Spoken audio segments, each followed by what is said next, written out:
Now the serpent was more subtle than any beast of the field which the Lord God had made. Remember that. It's the serpent, not the adversary, not Satan, the serpent. And he said unto the woman, Yea, hath God said, Ye shall not eat of every tree of the garden? And the woman said unto the serpent, We may eat of the fruit of the trees of the garden, but not of the tree which is in the midst of the garden. God hath said, Ye shall not eat of it, neither shall ye touch it, lest ye die. I told you, it's a setup. He stuck the bloody tree right in the middle of the piggin garden. I mean, what on earth did this ever so clever deity think was going to happen? And if you remember, God said that to Adam before Eve was even a thing.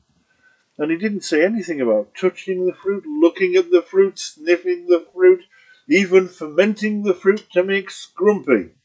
Just eating it. Even then it seems that Bible folks were a bit free with the truth. Hardly surprising, though, given that God himself just told the first lie. They didn't die at all. Remember that when we get to Revelation 21:8, where all liars get chucked into a lake of fire. But that's 65 books away, so don't worry about it yet. Just remember. And the serpent said unto the woman, Ye shall not surely die. Well, at least the serpent's telling the truth. For God doth know that in the day ye eat thereof, then your eyes shall be opened, and ye shall be as gods, knowing good and evil.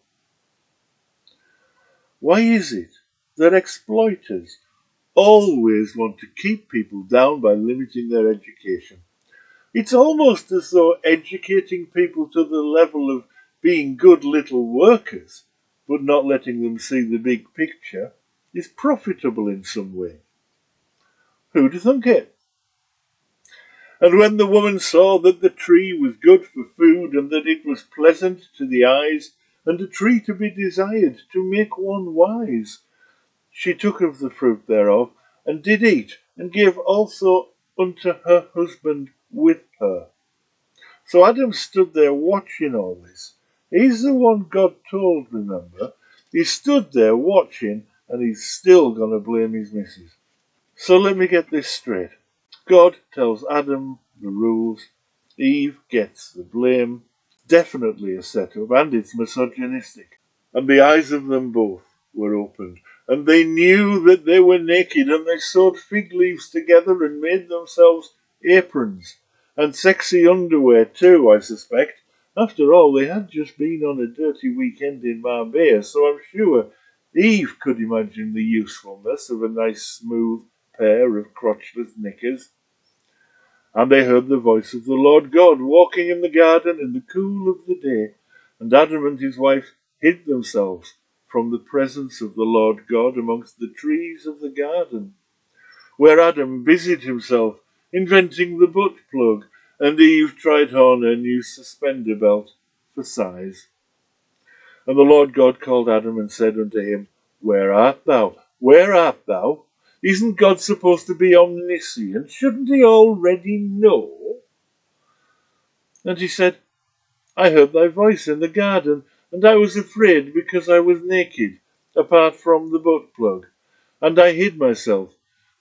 And he said, Who told thee that thou wast naked? I mean, it's pretty bloody obvious, especially after Marbella. Hast thou eaten of the tree whereof I commanded thee that thou shouldst not eat? And the man said, The woman whom thou gavest to be with me, she gave me of the tree, and I did eat. Blame your girlfriend, why don't you? What a wuss. And the Lord God said unto the woman, What is this that thou hast done? And the woman said, The serpent beguiled me, and I did eat. She's no better. All the bloody snake did was tell you the truth and expound the value of a proper, rounded education. And the Lord God said unto the serpent, Because thou hast done this, thou art cursed above all cattle and above every beast of the field. Upon thy belly shalt thou go, and dust shalt thou eat all the days of thy life. Apparently God doesn't like it when his lies get exposed. Not unlike some Christian apologists I could mention.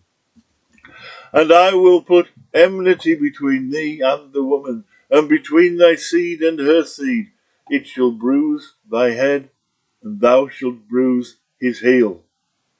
And so it begins. God always punishes the kids. And what a monster. Unto the woman he said, I will greatly multiply thy sorrow and thy conception. In sorrow shalt thou bring forth children. That was always the plan, though.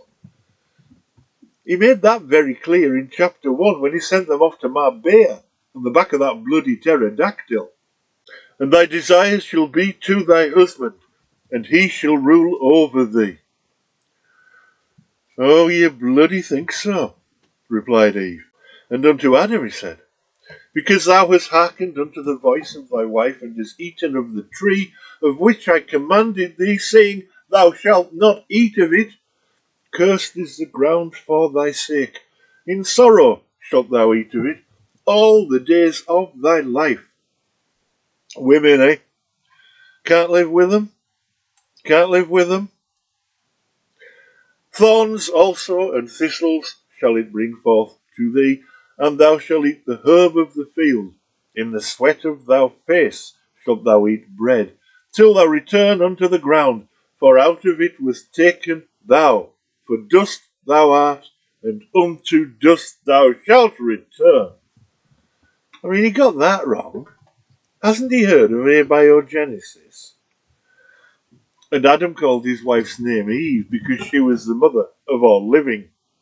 He'd have preferred to call her Ermintrude, but he'd already used that name when he thought moo cows were the best he was going to get. Unto Adam also and to his wife did the Lord God make coats of skins and clothe them. Hang on, that's very domestic. Shouldn't Eve be doing that? And the Lord God said, Behold, the man is become as one of us to know good and evil. And now, lest he put forth his hand, and take also of the tree of life, and eat, and live forever.